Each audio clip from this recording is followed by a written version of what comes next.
base, as it turns out, is remarkably similar to high school, complete with bullies, cliques, and that one kid everyone picks on. In this cosmic cafeteria, humanity had somehow earned the dubious honor of being the new transfer student that everyone assumed would be an easy target. The Galactic Confederation had been running smoothly for approximately 3,000 years before Earth stumbled into the party uninvited, trailing behind them a reputation for being from what the more civilized species politely termed a developing world, and what the less civilized species called that backwater dirtball where they still fight with projectile weapons. The established players had their roles down pat. The Vorthak dominated through sheer intellectual superiority, having mastered quantum consciousness manipulation while humans were still figuring out fire. The Krillians had built their empire on military might, their warrior culture producing soldiers who could bench press a small moon and had reflexes that made hummingbirds look sluggish. The Zephyrians controlled trade routes with efficiency that would make a Swiss watchmaker weep tears of joy. Everyone had their niche, their specialty, their reason for existing in this grand cosmic hierarchy. Then came the humans, young, loud, and apparently too stupid to realize they were supposed to be intimidated. The prevailing wisdom among the galactic elite was that Earth's inhabitants were charmingly primitive, like watching a toddler try to solve calculus. Sure, they had managed to develop faster than light travel, but so had every other species worth mentioning. The general consensus was that humanity's 15 minutes of fame would end roughly around the time they realized just how outclassed they were in every conceivable metric that mattered. The Nebula's End Cantina perfectly embodied this sentiment. Located in the armpit of the Kepler station, it catered to the sort of clientele who believed that diplomacy was just a fancy word for not punching someone in the face immediately. The establishment's decor could be generously described as post-apocalyptic chic, though that assumed someone had actually tried to decorate it, rather than simply allowing entropy to take its natural course. The lighting was dim enough to hide the questionable stains on most surfaces, and the air recycling system wheezed with the enthusiasm of a dying accordion. Tonight's crowd represented a fascinating cross-section of galactic society's underbelly. 3 Zephyrian smugglers occupied a corner booth, their tentacles wrapped around drinks that glowed with substances definitely not approved by any health regulatory board.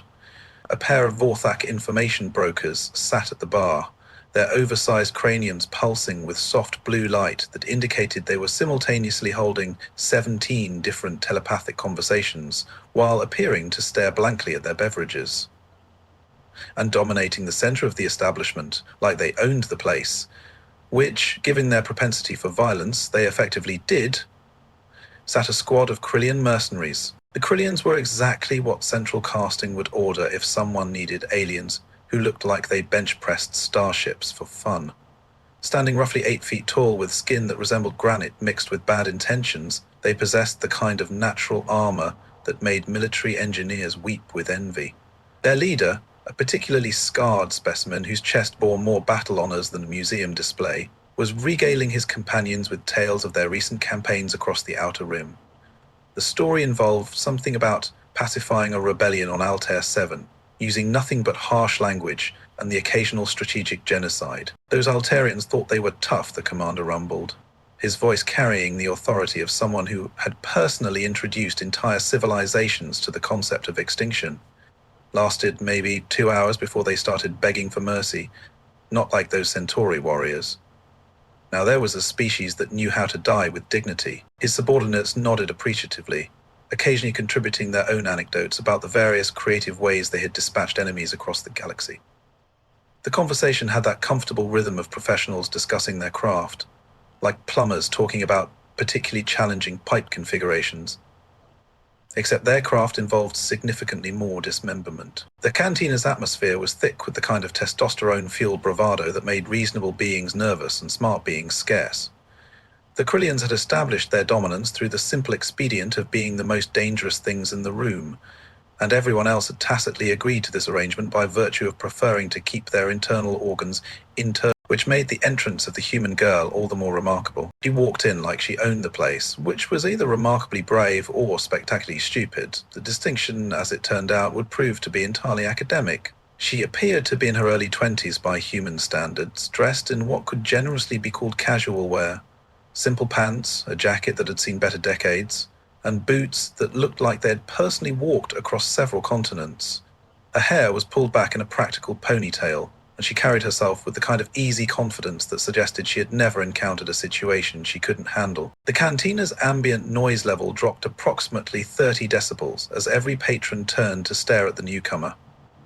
In an establishment where the average customer could arm wrestle a freight loader, the appearance of what looked like a lost tourist generated the kind of fascination typically reserved for witnessing impending disasters. He surveyed the room with the casual interest of someone choosing a restaurant, apparently oblivious to the fact that she had just become the center of attention for beings who considered recreational violence a legitimate hobby. Her gaze swept across the assembled aliens with the same expression someone might use when deciding between coffee flavors, before settling on an empty stool at the bar. The Corellian commander exchanged glances with his companions, and something passed between them that didn't require words. In the grand hierarchy of galactic power, humans ranked somewhere between mildly annoying and completely irrelevant, and the presence of a lone human female in their preferred drinking establishment represented an opportunity to demonstrate why that ranking existed. Well, well, the commander said, his voice carrying across the suddenly quiet cantina with the authority of someone accustomed to being heard. Looks like we have a lost little earthling. Someone should probably tell her that this isn't the kind of establishment where her species is welcome. His companions chuckled with the kind of appreciation that suggested they had been waiting for exactly this sort of entertainment. The other patrons began to take notice, sensing the shift in atmosphere that preceded the kind of spectacle that would provide conversation material for weeks. The beauty of being an apex predator, the commander reflected, was that it simplified so many of life's complexities. When you possessed the ability to reduce most problems to their component atoms, the universe became a refreshingly straightforward place. Diplomacy was for species who couldn't bench press a battlecruiser. Negotiation was what you did when you were too weak to simply take what you wanted. And intimidation was just another word for efficiency. The human girl had reached the bar and was examining the drink menu with the same focused concentration that a scholar might apply to ancient texts. When the bartender, a four-armed Rigelian who had seen enough fights to know when one was brewing, nervously approached, she ordered something called a whiskey neat, in a voice that carried no trace of concern about her current circumstances. "You know," the commander continued, rising from his seat with the kind of deliberate movement that suggested controlled violence, "I'm not sure you understand exactly what kind of establishment this is. This is a place for warriors, for beings who have earned their place through strength and blood." He gestured broadly at the assembled patrons, most of whom were now watching with the fascination of spectators at a gladiatorial match.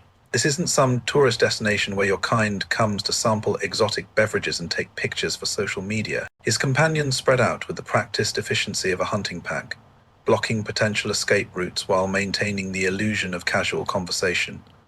The maneuver had been perfected over countless similar encounters across the galaxy, and it never failed to produce the desired results. Most beings, when faced with the combined presence of 7 Corellian warriors, developed a sudden appreciation for the virtues of retreat. The human girl, however, appeared to be suffering from a severe case of situational awareness deficiency. She accepted her drink from the increasingly nervous bartender and took a sip that suggested she was evaluating the quality of the alcohol rather than calculating her odds of survival. Her expression remained neutral, as if she were waiting for something mildly interesting to happen. "Earth," the commander continued, warming to his theme, "is what we in the military call a developing world. Your species has been spacefaring for, 50 years? That's not even a proper training cycle for a Corellian recruit. You've never faced a real enemy, never been tested in actual combat against opponents who fight back. Your entire military history consists of fighting among yourselves with primitive weapons on a single planet." This generated appreciative laughter from his audience. The Corellians had built their reputation on conquering species that had been perfecting warfare for millennia, and the idea that humans represented any kind of threat was genuinely amusing. Their intelligence reports on Earth's military capabilities read like a joke written by someone with a particularly dark sense of humor. "I've seen your combat footage," one of his lieutenants added helpfully. "They still use chemical explosives, and their soldiers wear fabric armor." Fabric? Can you imagine trying to stop a plasma rifle with woven plant fibers? The human girl finally turned to face them, and for a moment the commander caught something in her expression that didn't quite match the rest of her demeanor. It was there and gone so quickly that he might have imagined it, but for just an instant, her eyes held the kind of focused attention that professional soldiers recognized in each other. Then it was gone, replaced by the same mild interest she had shown when ordering her drink. "You're not wrong," she said, her voice carrying the kind of casual agreement that suggested she was conceding an obvious point. "We are pretty new to all this, still figuring out how things work out here." The commander felt a surge of satisfaction. This was proceeding exactly as expected. The human was acknowledging her species' inferiority, which would make the next phase of the demonstration that much more effective. It was always better when they understood their place in the natural order. "Exactly," he said, moving closer with the confidence of someone who had never encountered a problem that couldn't be solved with the appropriate application of force. And part of learning how things work is understanding that some places, some situations, are beyond your capabilities. This is one of those places. The other patrons were now openly staring, some placing bets on how long the confrontation would last. The Zephyrian smugglers had started a pool on whether the human would run, cry, or simply collapse from fear. The Vorthak information brokers were telepathically sharing commentary that would have been considered hilarious if anyone else could have heard it. "So, here's how this is going to work," the commander continued, his voice taking on the tone of someone explaining basic concepts to a particularly slow child. "You're going to finish your drink, pay your tab, and walk out of here. You're going to tell your friends that this establishment is off limits to humans. And you're going to remember that the galaxy is a dangerous place for species that don't know their limitations." He gestured to his companions, who closed ranks around the human girl's position at the bar. The formation was designed to be intimidating without being overtly threatening, a demonstration of power that allowed the target to retreat with at least some dignity intact. It was psychological warfare, perfected over centuries of practice, and it had never failed to produce the desired results. The human girl nodded thoughtfully, as if she were considering his words with the seriousness they deserved. She took another sip of her drink and set the glass down, with a kind of precise control that suggested she was buying time to think through her options. The commander felt a moment of professional satisfaction at her obvious realization that she was completely outmatched. "That's very reasonable," she said finally, her voice carrying a note of what might have been gratitude. "I can see why your species has been so successful. You've obviously put a lot of thought into this." The commander preened slightly at the compliment. It was always gratifying when lesser species recognized superior strategy and tactics. "We've had considerable practice," he acknowledged with the modest pride of someone discussing a particularly effective genocide. 3,000 years of military excellence tends to refine one's approach to problem solving. "I'm sure it has," the human girl agreed. And this time the commander was certain he caught something in her tone that didn't quite match her words. But before he could analyze it further, she had slid off her bar stool and was facing him directly. The movement was fluid and controlled, with none of the nervous energy he had expected from someone in her position. She was smaller than he had initially estimated, barely reaching his chest even when standing upright. But something about her posture suggested she was more comfortable with the situation than she had any right to be. "There's just one small problem with your plan," she said, her voice remaining conversational despite the fact that she was now surrounded by 7 beings who could have used her as a toothpick. "I'm not actually planning to leave." The commander felt his amusement shift into something more predatory. The human had just crossed the line from ignorant to actively stupid, and that changed the nature of the encounter entirely. What had started as a simple demonstration of superior force was now going to become a more educational experience. "I'm sorry," he said, his voice carrying the kind of false courtesy that preceded violence. "But I don't think you understand. This wasn't a request." "Oh, I understand perfectly," the human girl replied. And now there was definitely something in her voice that didn't belong. "You're trying to intimidate me into leaving because you believe your species is superior to mine. You think that because you're bigger and stronger and have more experience with violence, I should automatically defer to your wishes." The commander felt a chill that had nothing to do with the cantina's climate control. The human's voice had remained perfectly calm, but there was something underneath it that reminded him of the sound a plasma rifle made just before it fired. "The problem," she continued, her tone still conversational, despite the fact that every being in the cantina was now watching with the kind of focused attention usually reserved for natural disasters, is that you're operating under some fundamental misunderstandings about how humans actually work. And that was when the commander realized he had made a terrible mistake. Time, as experienced by most sentient beings, operates on a fairly predictable schedule. Seconds tick by with reassuring regularity, minutes accumulate into hours, and events unfold in a logical sequence that allows for proper processing and response. This is particularly true for Krillian warriors, whose enhanced reflexes and combat training had been honed over centuries to function within these temporal parameters. The human girl, however, appeared to be operating on an entirely different temporal framework. Seconds 1-4. The opening move. The first indication that something had gone catastrophically wrong was the sudden absence of the lieutenant, who had been standing to the commander's immediate left. One moment he was there, making jokes about human combat effectiveness, and the next moment he was embedded in the cantina's far wall with an expression of profound confusion. The impact had been sufficient to crack the reinforced steel plating, which was impressive considering that the same material was used in starship hulls. The human girl was no longer where she had been standing. Instead, she was approximately 3 feet to the right, and moving with the kind of fluid grace that suggested she had been considerably understating her capabilities. Her right foot was extended in a position that indicated she had just completed a kick of some kind, though the commander's enhanced reflexes had been insufficient to actually observe the movement itself. The silence that followed was the kind of profound quiet that typically preceded either enlightenment or apocalypse. Every patron in the cantina had stopped breathing simultaneously, creating an atmosphere of suspended animation that would have been impressive if it hadn't been so ominous.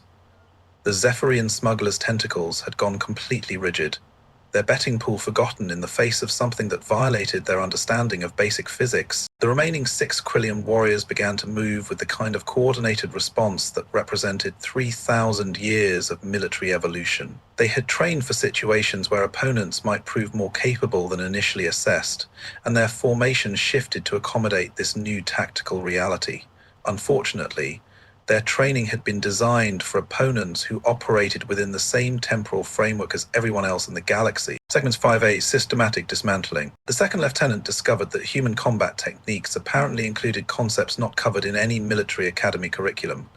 The movement that disabled him could have been generously described as creative, though it would have been more accurate to say that it represented a fundamental reinterpretation of what joints were supposed to do.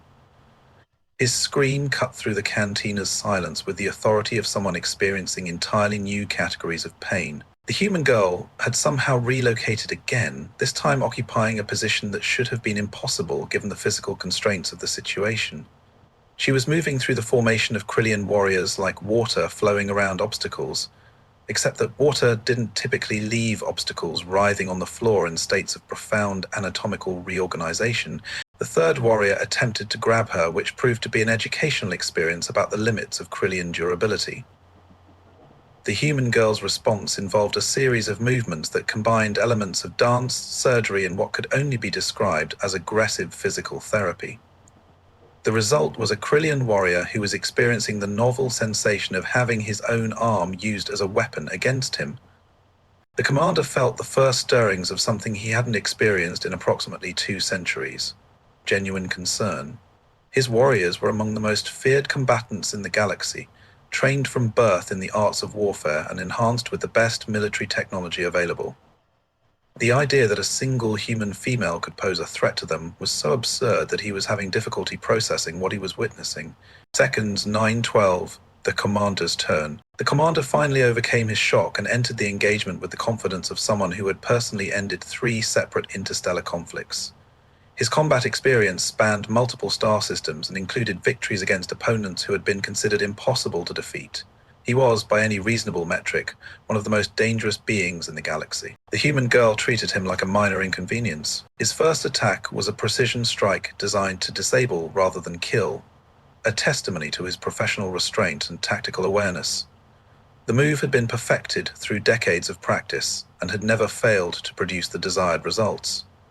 The human girl's response involved a counterattack that redefined his understanding of what constituted precision. The next few moments provided the commander with a comprehensive education in the differences between theoretical combat training and practical application. Every technique he attempted was countered with movements that seemed to anticipate his intentions, before he had fully formed them. It was like fighting someone who had access to his tactical planning process, except that she was somehow faster than his ability to think. The human girl's combat style was unlike anything in his experience. It wasn't the brutal efficiency of Krillian warfare, or the elegant precision of Vorthak combat techniques.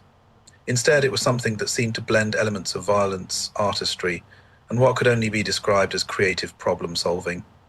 She moved like someone who had been born into conflict and had spent her entire life refining her approach to interpersonal disagreements. The commander found himself on the defensive for the first time in living memory, and the experience was profoundly unsettling.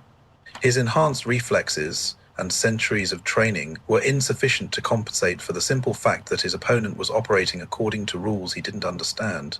Seconds 13:16, the finale. The human girl's response to his final attack was to demonstrate that she had been considerably restraining herself throughout the entire encounter. The movements she had displayed previously were apparently just warming up exercises, and her actual capabilities existed in a category that transcended normal classification systems. The commander experienced a brief moment of profound philosophical revelation about the nature of violence, the limitations of military training, and the humbling reality of encountering someone who was simply better at his profession than he was. This moment of clarity was followed immediately by the discovery that unconsciousness was actually a relief compared to the alternative of remaining aware during the conclusion of the engagement. The sound of his impact with the cantina floor was notable primarily for its finality. The silence that followed was different from the earlier quiet. This was the kind of silence that followed natural disasters, when survivors were still processing what they had witnessed and trying to determine whether it was safe to resume breathing. The human girl stood in the center of the devastation, apparently uninjured and only slightly disheveled. Her breathing was steady, her posture was relaxed, and her expression suggested that she had just completed a mildly strenuous exercise, rather than single-handedly dismantling an entire squad of elite warriors. Then, with a kind of practical efficiency that suggested she had done this before, she reached down and grabbed the unconscious commander by his armored collar. The movement was effortless, despite the fact that the Krillian warrior outweighed her by approximately 400 pounds. She began dragging him toward the cantina's exit with the same unhurried pace she had used when walking to the bar. The sound of his armor scraping against the floor was the only noise in the cantina, as every patron watched the conclusion of the most educational 16 seconds in Galactic history. The silence that followed the human girl's departure was the kind of profound quiet that typically accompanied religious experiences or natural disasters. Every patron in the cantina remained frozen in whatever position they had occupied when the demonstration concluded, as if movement might somehow restart the violence, or, worse, draw attention to themselves.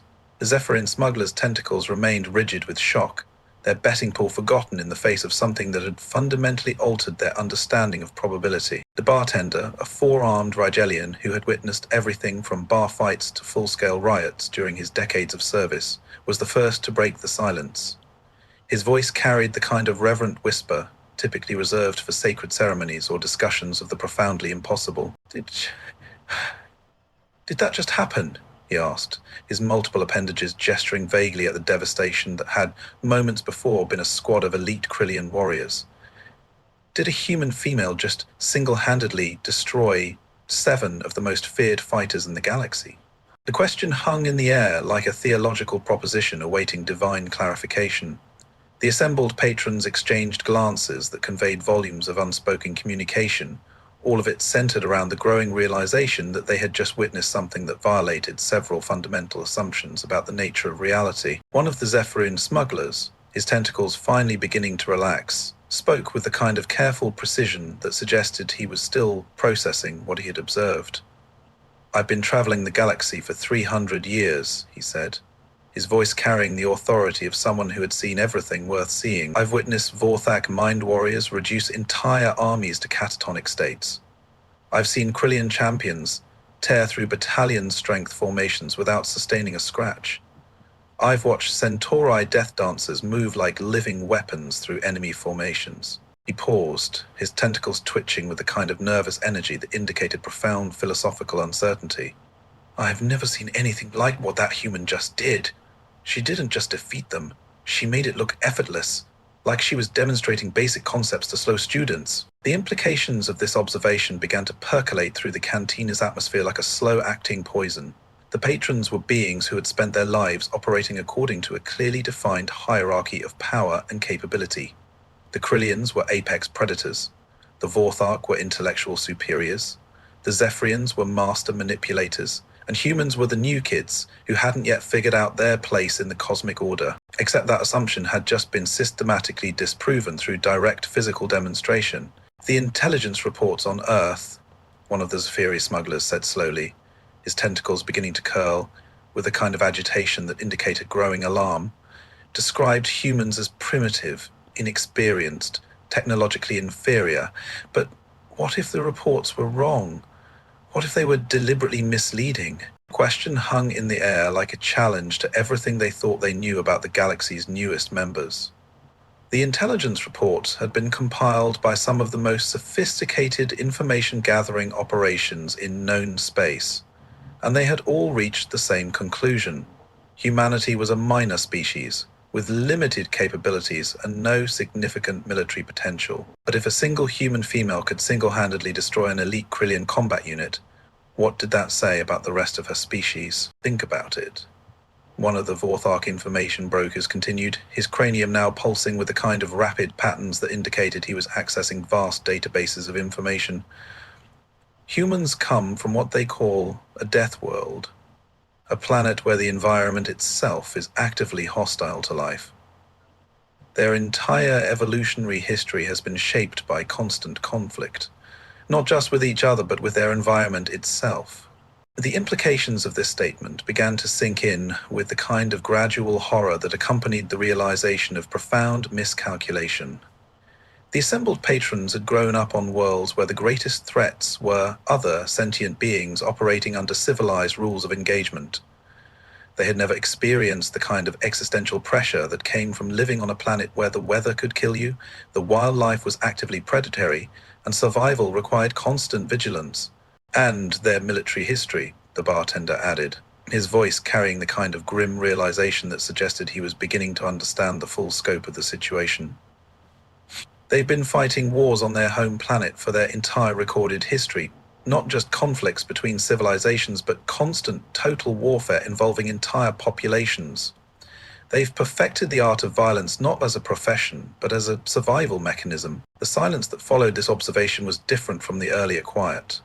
This was the kind of silence that preceded paradigm shifts, when beings realized that their fundamental assumptions about the nature of reality had been proven incorrect through direct experience. The cantina's patrons began to exchange glances that conveyed a growing sense of unease. They had spent their lives operating according to a clearly defined hierarchy of power, and that hierarchy had just been fundamentally challenged by a species they had dismissed as irrelevant.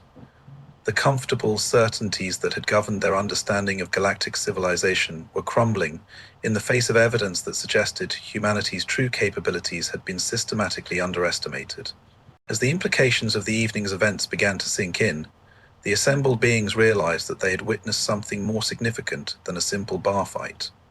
They had observed the first public demonstration of why the galaxy's established powers were beginning to whisper about the Deathworlders from Earth, and why those whispers were becoming increasingly concerned.